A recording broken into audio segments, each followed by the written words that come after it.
Have you ever looked around your quiet house and realized you give so much, and yet somehow you feel invisible? Not unimportant exactly, but as if your love and effort have quietly become expected, routine, background noise. You cook, you listen, you support maybe your children, maybe your neighbors, maybe someone at your church or a friend who leans on you just a little too often. And still, when you need something, when your heart is quietly aching, or your hands are tired from doing too much, there's silence. That silence can feel louder than any argument. It's not that anyone's yelling or even being cruel.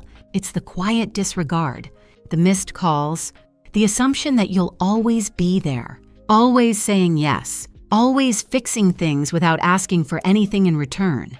And it gets lonely not because you're physically alone, but because you're emotionally carrying a weight that no one seems to notice.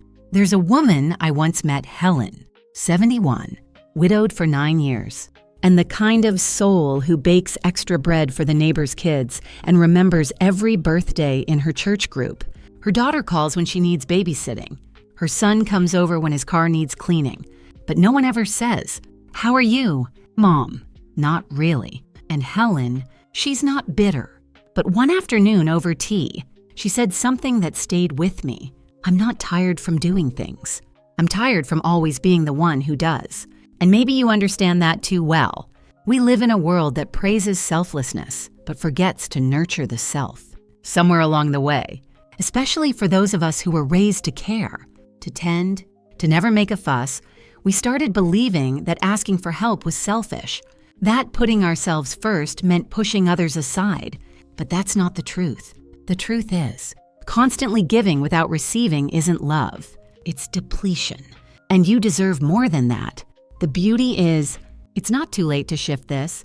You don't have to shout or slam doors or suddenly stop being kind. You just have to start including yourself in the kindness you give so freely to others. The first shift begins quietly, but it changes everything. It's the simple but powerful act of recognizing your worth, not proving it, not begging for it, just remembering it, that your time, your presence, your energy, they're valuable. When you say yes to everyone else, but no to your own needs, you're slowly telling yourself that your peace doesn't matter, that your needs are second. But what if you paused just for a moment and asked yourself, would I expect someone I love to carry what I carry? Without rest, without gratitude? If the answer is no, then why do you expect it of yourself? There's a quiet strength in naming your limits. Helen, after years of always saying yes, decided she would only babysit on weekends. She actually felt energized. At first, her daughter seemed surprised, almost offended, but Helen held her ground. Gently, "I love you," she said, "but I need time for myself." Even though that small sentence changed everything, not overnight. But her daughter started asking, not assuming, and more importantly, Helen started feeling human again, not just useful. And that leads us into another powerful change. Releasing the guilt around saying no. That's a hard one, especially when the people we love have grown used to our constant yes. But guilt is often a signal not that we're doing something wrong, but that we're doing something new, something unfamiliar. You're not selfish for needing space. You're not unkind for choosing rest. Saying no isn't a rejection of love. It's a declaration that your well-being matters too. Frank, a retired teacher, used to volunteer 3 days a week at his local library. Then his cousin needed help running errands. Then his neighbor started asking him to drive her to appointments. Bit by bit, his week filled up with everyone else's plans. Until one day, he realized he hadn't sat by the lake, his favorite peaceful spot. In nearly 5 months, Frank didn't want to disappoint anyone, but he knew he had to reclaim something for himself. So he started with one small step. Thursdays, he told everyone. Are mine. He didn't explain, didn't justify, just set a boundary. At first, there were questions, even a few sighs, but eventually, people adjusted. They had to, and Frank, he found his lake again. And in that quiet space, he remembered how good it felt just to be, not just to do. When we draw these boundaries, When we gently hold space for ourselves, something beautiful happens. The people around us start to shift. 2, they begin to respect the strength they see in us, not because we demanded it, but because we embodied it. And that brings us to the third quiet transformation, choosing your presence, not just your service. You're more than what you do. You're more than the meals you cook, the advice you give, the chores you handle. You are a whole person with thoughts, dreams, memories, and a heart that still longs to be seen. You don't need to entertain to be welcome. You don't need to fix to be worthy. Sometimes, your calm presence in a room, your gentle wisdom, your quiet laughter, that's enough. More than enough. When Helen stopped overextending herself, she started joining a local book circle, not because she had free time, but because she made time. She brought her full self, not the helper, not the fixer, just Helen. And week by week, she felt something she hadn't in years. She felt seen. And maybe that's what you're longing for. 2, not attention, not applause, just to be seen as you are, fully, not for what you do, but for who you are when you're not doing anything at all. That is where real peace begins. And it's closer than you think. There's a quiet ache that builds up over time when you're always the one reaching out, checking in, remembering birthdays, and making sure everyone else is okay, yet rarely hearing, "How are you?" Really? And when that kind of loneliness isn't acknowledged, it begins to twist itself into something deeper, something heavier. You may start to wonder, am I only valued when I'm useful? Margaret once told me, I feel like a coat rack. People hang their problems on me, then walk away lighter while I stand there holding everything. And I understood exactly what she meant. The burden of always being dependable becomes invisible to those who benefit from it the most. They stop noticing the strength it takes. They stop noticing you. But here's something we must remind ourselves of. Your value is not defined by your usefulness. You are not a task list. You are not a fallback plan. You are a human being with emotions, fatigue, needs, and dreams. And one of the most courageous steps you can take after years of giving is to begin giving back to yourself. Let's talk about a woman named Grace. She's 68, a retired nurse, and for most of her life, her default setting was giving time, giving advice, giving rides, giving money even when it left her emotionally drained or financially strained. She believed saying no meant she wasn't being a good friend, sister, or mother, until one day, her doctor looked at her and said, "You're showing signs of burnout, not from work, but from a lifetime of not resting." It shook her, not because it was surprising, but because it was the first time someone saw it. Someone finally named it. And Grace decided something that day. If I don't start taking care of me, there might not be anything left to give. So she started small. She began each morning sitting quietly with her tea, doing nothing but breathing and listening to her favorite music. She stopped answering calls during her rest time. She bought herself fresh flowers once a week, not to impress anyone, not to decorate, but to remind herself that she deserved beauty. 2, these weren't grand gestures, but they were hers, and they mattered. And you know what happened. Her family started noticing. "You seem more peaceful, Mom," her son said one afternoon, noticing not because she scolded anyone, not because she gave ultimatums, but because she shifted her energy. She carried herself differently. She didn't rush to fix everything. She didn't chase. She simply lived. This is the third step to reclaiming your emotional balance. Letting people feel the absence of your constant availability, not to punish them, not to make a point, but to reset the dynamic. When you stop rushing in at the first ring, stop fixing problems that aren't yours, and stop overextending yourself in silence. People notice, and often, they begin to adjust. Not everyone will adjust right away. Some might even pull away, but that's okay. Let them, because those who truly value you will come closer, not because you're serving them, but because they finally begin to see you, not just what you offer. Ryan, a grandfather in his 70s, used to drive his daughter and her kids everywhere. He canceled his own doctor appointments just to help her make it to meetings and classes, until one day, his car broke down, and she was furious. Not concerned, furious. "Now what am I supposed to do?" she snapped. And Ryan, instead of apologizing, simply said, "Maybe now we both figure out what we need to do for ourselves." It was the first time he didn't rush to fix her discomfort. He didn't say it with bitterness, just clarity. And though it created tension at first, something shifted. She began to realize that her father wasn't a service, he was a person with limits, and with the right to those limits. That leads to the final step in this journey, reclaiming joy that isn't tied to obligation. So often, the things we do are drenched in responsibility, visiting out of guilt, helping out of fear we'll be unloved, saying yes because saying no feels too heavy. But what if your joy came from something that didn't require you to be needed? What if it was quiet and just for you? Ethan, a widower in his mid-60s, began painting again after 40 years. Not because he wanted to sell art, not because anyone encouraged him. In fact, most people didn't even know. But when he painted, he said, "I remember myself. I remember the boy I was before life asked me to be everything for everyone." Maybe for you, that joy looks different. Maybe it's gardening, or walking by the water, or listening to birds in the early morning sun.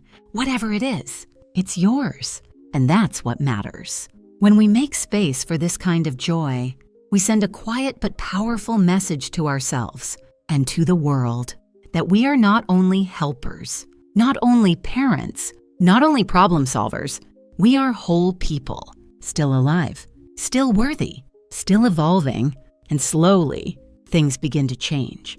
The phone calls become more thoughtful, the visits more intentional, not because we demanded better treatment, but because we started treating ourselves with care. We became a mirror, and others began to reflect what they saw. You are not too late, you are not too old, and you are certainly not selfish for wanting balance. Sometimes, the most generous thing you can do is show the world how to love you by loving yourself first. There's something powerful that happens when you stop trying to prove your worth through service. It's almost like a fog begins to lift, and you start to see your life not just the roles you've played, but the quiet corners of yourself that had been waiting patiently to be noticed again. For many years, Helen defined her identity through what she gave. She was the one who baked the birthday cakes, remembered anniversaries, stayed up late with a sick grandchild, and loaned money without ever expecting it back. But after a while, something started to shift. Her calls went unanswered longer. Her visits felt more like interruptions. And once, after she brought dinner over for her daughter's family, she overheard, "She just doesn't know when to stop." That night, she cried not out of anger, but a kind of grief. The kind that comes when you realize you've given everything, and somehow, it still wasn't enough. But instead of closing her heart, she made a quiet decision. From now on, she would give from fullness, not emptiness. And this is where transformation begins, not in confrontation, but in presence. You don't need to chase respect. You don't need to beg for kindness. When you begin to respect yourself, your time, your needs, your energy, people begin to sense that shift without words, without lectures. It's in how you sit at the table, how you say no, thank you without over-explaining, how you leave when you're tired instead of staying just to avoid disappointing someone. There's a calm power in that, a dignity that doesn't need to shout. Frank, a 72-year-old widower, spent years giving rides to his son and caring for the grandkids after school. He never minded until it started to feel assumed. One day, when he hesitated about picking up the kids due to a doctor's appointment, his son said sharply, "What else do you have going on?" "Dad," Frank didn't argue. He didn't defend his schedule. He simply replied, "I've begun making time for myself lately. I didn't realize how much I missed my own company." There was silence on the other end of the phone, but over time, something beautiful happened. His son stopped calling only when he needed a favor. He started asking how Frank was feeling, inviting him over without expecting anything in return. It wasn't instant, but it was real. This is the gentle restoration that happens when we stop over-functioning. When we reclaim space for ourselves, we give others the chance to step forward if they choose to. And if they don't, that tells us something too. And that's okay. Because healing isn't about changing others. It's about releasing the need to be needed in order to feel worthy. Joy comes in quietly when you stop clinging to roles that no longer fit. It might arrive in the form of a peaceful morning routine, or a class you always wanted to try but never gave yourself permission to join, or reconnecting with a hobby from your youth, like playing the piano or tending to plants. Emily, who lived alone after her husband passed, decided one day to volunteer at the local animal shelter, not because she needed to feel useful, but because being around animals made her smile for the first time in years. She told me, I was doing something not because anyone asked me to, but because it made me happy.